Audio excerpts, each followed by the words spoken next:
उर्द चावल छूते समय यह गीत गाया जाता है।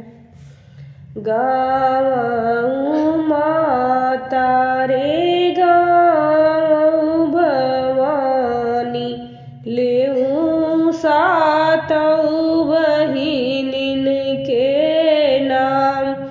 गावऊँ माता रे गावऊँ भवानी, लेऊँ सातऊ बहिनीन के नाम।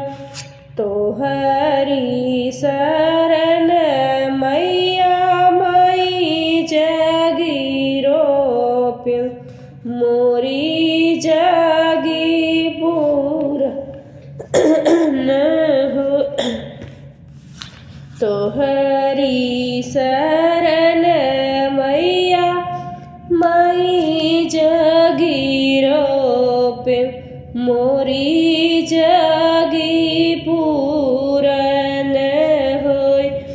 नरियल चुनरी लई के निकली है कवनी दे, पड़ी है सातऊ बहिनीन के पाँव।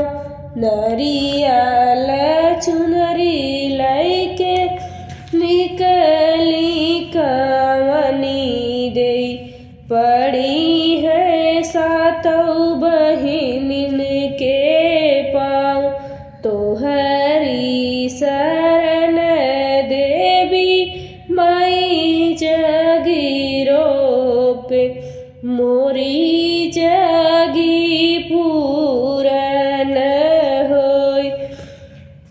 तोहरी शरण देवी मई जागीरो पे, मोरी जागी पूरन होय। गावऊँ माता रे गावऊँ भवानी, लेऊँ सब देवी देवतन के नाम। तोहरी शरण देवतन मई जागीरो पे, मोरी जागी पूरन होय। धरिया दहेड़िया लई के निकली मम्मी कवनी दे, हे देव तोहरे शरण देवतन मई जागीरो पे, मोरी जागी पूरन होय। गावऊँ माता रे गावऊँ भवानी, लेऊँ सब देवीन के नाम। जय माता दी।